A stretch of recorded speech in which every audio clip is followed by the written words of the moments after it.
Representative Kennedy, thank you for joining us. Happy to be here. Thanks for inviting me. Well, thank you for coming on. How are you? How's your family holding up? Yeah, we're good. Everybody has stayed healthy, and that's all anybody can ask for right now. So we're just hanging out, trying to stay away from the germs, Well, that's good to hear. like How everyone about, else. yeah, it's good to hear. Absolutely. How about District 48? How's District 48 doing? Well, District 48 is a pretty pragmatic district, and my staff and I have made over 1,000 calls in the last few weeks just checking in on people. And overwhelmingly, people are doing exactly what they're supposed to do. They're staying home, they're staying safe. We've got some workers that are going back to work. We have a lot of construction folks in my district, and they're happy to be going back to work, but also equally concerned about making sure that there are protocols in place when they go back to work. I've got a lot of GM employees that will be going back to work soon. The factories are going to be reopening soon, and I know the governor has been working closely with labor to make sure that those and OSHA to make sure we have healthy protocols in place there. So there's that push pull of I'm really ready to get back to a little bit more of a normal life, but also the uncertainty of what that means. And so I think overall the 48th district, we were on a really steep curve going into this, very similar to Detroit and Michigan, and folks have done what they're supposed to do, and we're in much better shape now. It's been a tumultuous time in Lansing of late. Were you at the Capitol during the recent protests? And what was that experience Yes, like for you? yeah, I sure was. And it was really interesting. Before I was a legislator, I was actually a principal in Walled Lake, and before that, I was an assistant principal in Birmingham. So I'm very familiar with the area. And as a principal, we do active shooter training drills. We make our 6 and 7 year olds go through that, and those are really scary. But I've never been in the position where I actually had armed people on the other side of the door who were people call it protesters. I feel it more on the line of terrorism, to be perfectly honest. Not to say there weren't protesters there that were there for the right reasons and had absolutely a right to share their views and their concerns. And honestly, when I met people on the lawn, they were very polite. But once that, and a lot of these folks that were there with the guns were from out of state. They were paid to be there. They were paid to cause chaos and fear, and that's what the definition of terrorism is. And so I don't put everybody who was at that rally in the same category, but the folks who were there and not really with a message, just their message was anti-government and take over government, and using the armed militia movement to say that. It was frightening. And just recently I had a call that since that day, my hope was, all right, they were there, they kind of got it out of their system, the bills they were promoting passed. But my understanding is that since that day, it just made those bad actors even more empowered, and that they, are continuing to make real threats against our state capitol and our legislators and our government employees. So it was a scary day, and it continues to be a frightening time. Did you feel safe that day at the Capitol to be in person and to be voting at? And with COVID-19 going on, on that note also, do you feel safe going to the Capitol and voting in person? The Capitol's done everything they can to put protocols in place so that we touch as few things as possible. We're spaced out. I don't sit at my desk. I actually have an assigned seat in the gallery so that we remain spaced apart. Most of the members wear masks. I wear a mask and gloves. There are some members that don't. I wish they did, especially in light of the fact we've already lost a member to COVID. If nothing else, in his memory, wear a mask, and remember, the mask isn't to protect you; it's to protect the other person. So to me, it's just kind of an unselfish thing to do, to wear a mask. But I think that they've done everything they can to keep it as safe as they can. And of course, as long as you're interacting with people, there is no 100% safety. So I would prefer that we would pass legislation that's been introduced that we could do our legislative duties remotely. I think that would make a lot of sense at this time. But having said that, I'll do what I have to do because I was elected to be the voice of my district, and I will make sure that that voice is heard. Do you believe that the actions that Governor Whitmer has been taking throughout this process have been the right moves? Do you believe that it's within her power to make the decisions that she has made? Yes, and my district is doesn't include Flint, but we are adjacent to Flint. So, and I go to church in Flint. And so, if you look back at, for example, Rick Snyder, when he was governor, he used these exact same powers for close to between. I know it was more than 100 days. I know it's closer to 200 days without issue because a state of emergency lasts as long as the state of emergency lasts.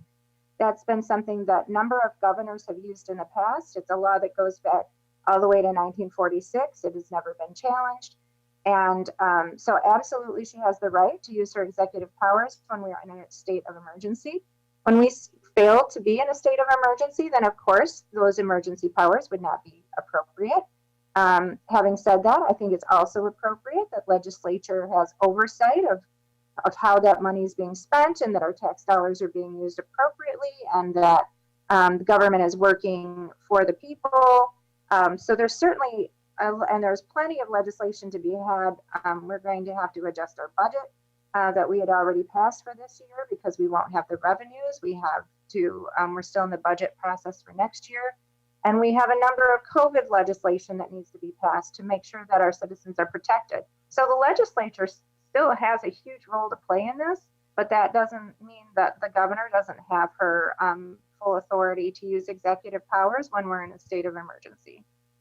As far as the lawsuits go regarding Governor Whitmer's use of power, what are your feelings on those recent lawsuits? Can you touch on that a little bit? Well, I think that's been part of the plan. And one of the things you hear the governor say quite a bit is, this isn't a political issue. This is a health issue.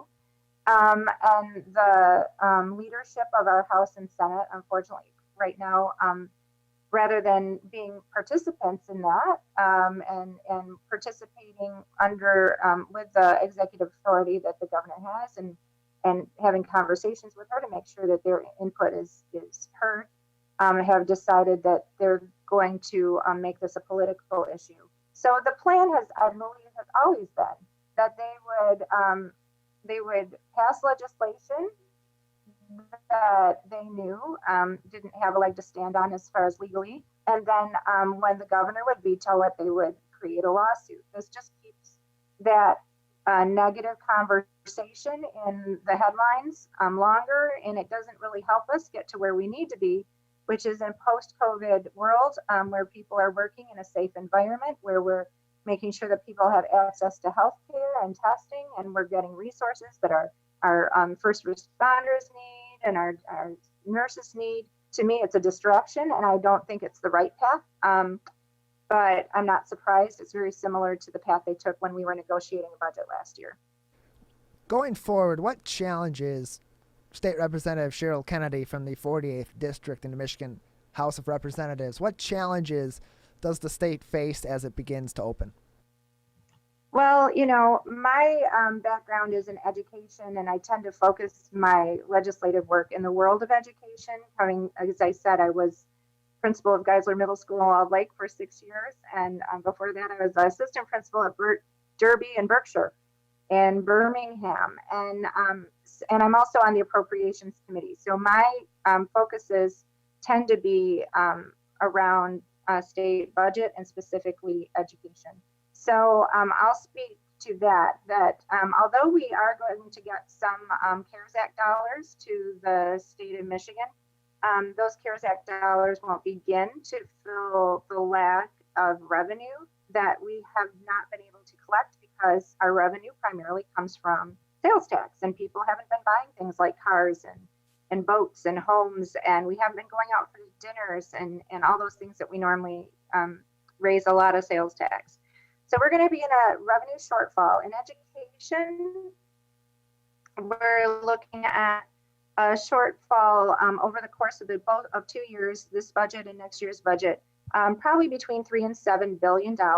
And what that looks like in the world of education is between $600 and $800 per pupil that will be short. And so if in the 48th district, our schools don't get as much as they do in Oakland County, but in my district, a typical school gets about $8,000 per pupil.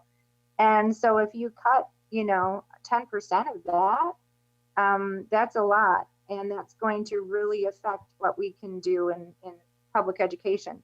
And then when you add on top of that because special education is a civil right, and students who have not been able to receive their special education services, those services still need to be provided. That's going to be additional cost. Already, special education costs are underfunded in Michigan, and so in good times, the first $500 of per pupil spending goes toward special education. And so if you take that, say $8,000 and then subtract $700 because of the COVID crisis, and then subtract the $500 that we normally goes to the additional cost of special education, and then additional special education costs on top of that because we have to provide additional services, we're really looking at a dire situation for public schools. And I'll say that local governments are in exactly the same shape. Local governments get their money from tax dollars, and we just haven't been raising that revenue. So unless the federal government comes forward with additional CARES Act money specifically for local governments and schools, we're going to have to make some really unfortunate choices. And I'm hoping that once we feel confident to get back into a normal life again, that people are spending money again and those revenues will come back. But we can see this affecting our state for the next 2 years and in a big way.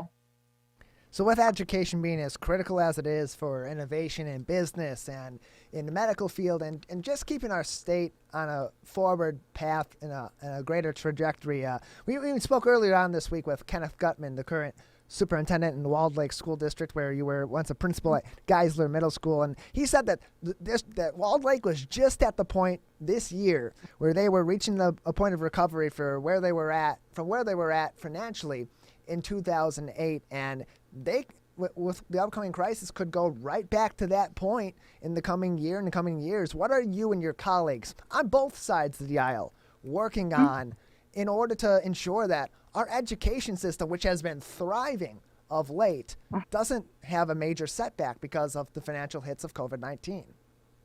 Right. Well, one of the things that I'm doing, for example, is I'm meeting with our congressional delegation at the federal level in the next few weeks to talk about the need to make sure that we're pushing extra dollars into special education. If we could just fund our special education costs at the 40% level that they're supposed to be funded from the federal government and yet never have been, if we could just do what we've been supposed to be doing, that would go a long way to providing those funds, to having enough money to keep things going in a pretty neutral direction in education. And one thing that I've learned since being in the legislature and also most recently is that the federal government finds the money to fund what they prioritize. And so it's really up to us as citizens to be reaching out to our Congress people and saying, look, we need your help. We need you to come up with some extra money for education. Because in the state budget, we have to balance the budget. We can't just say, oh, we're going to borrow some money from China and not balance our budget. We have to balance our budget. We can't spend dollars we don't have, and we simply don't have these dollars because of the COVID crisis. And I'm concerned. We have a lot of schools that are close to that 5% fund balance, which creates a trigger, and then the state comes in and kind of takes over. We don't want the state making those decisions for school districts. School districts should be able to make those decisions, but I fear that just as Mr. Gutman was saying, schools were just starting to crawl out of that because our governors, we have been giving more money to schools last year, and we were anticipating doing that again this year. until the COVID crisis hit. So we have a lot of schools that are very close to that 5% demarcation, and we know that the state isn't the right person to make those decisions, and that's exactly what happened. So I'm working with legislators too to see if we can't come up with a solution for that short-term scenario. And then the other thing is the governor supported a weighted model, and I think now more than ever we really need to look at that weighted model. And I've been talking to our education appropriations chair about that. Knowing that we are going to have limited resources, we really need to make sure those resources get to the kids that in the districts that need them most. So sending more money to schools with larger transportation costs, larger levels of poverty, larger levels of special education, larger ESL populations, those are all things that I think we need to be looking carefully at, and we are. Representative Sheryl Kennedy from the Michigan House of Representatives, representing the 48th District of the state of Michigan. There's been so much tension in Lansing. There's so much that people are working on both sides of the aisle and all three branches of our government, and there's a lot of fighting going on right now. So, Representative Kennedy, just before we have just a couple more minutes with you before I let you go. What do you have to say to your colleagues in your caucus and the other caucus as well, on all three branches of the government? What do you have to say about what you can do as the leaders of Michigan, what you should be doing as the leaders of Michigan right now to do what's best for the people going forward? Well, I'll tell you that a lot of the fighting that gets in the headlines is really at the leadership level, and between the leaders of the House and the Senate and the governor. And when you talk to individual representatives, we've got great relationships across the aisle. I have so many awesome partners on the other side of the aisle that I trust, and they trust me, and we really try to solve problems and do our best for the people of Michigan. And then we think we've got a great solution, and then it turns political. So if we could just take, a few steps back and realize that when we make this a political argument, nobody wins. There are no winners in a political argument. This is something that we just need to all be on the same bus, moving in the same direction with the same vision. And that is to do what is necessary in this very unique, difficult time so that we can land on our feet on the other side of this crisis. And that will go in a much smoother direction if we can all be working together. So the good news is that at the representative level, we are working together. We're talking, we're problem solving, we're listening to stakeholders, we're sharing information, we're sharing stakeholder concerns. But unfortunately, once we get to a level of leadership, it can become more political, especially when we're facing an election in November. So if we could just take a few steps away from that and remember that we're all on the same bus, and that's working for the people of Michigan, I think we'd get a lot farther. Representative Sheryl Kennedy from Michigan's 48th District, thank you very much for joining us. Anything else you'd like to say before you go? I just really appreciate this opportunity, and I want to give a big shout out to our medical professionals and our essential workers for just being on the front lines. And I just can't say thank you enough to those folks for realizing that they're putting their lives at risk, and yet their jobs are so important to keep the rest of us safe. So thank you so much for everybody for all you're doing, and thanks for inviting me to this program. They absolutely are. Thank you very much for joining us. Representative Sheryl Kennedy from the 48th District of the state of Michigan, House of Representatives.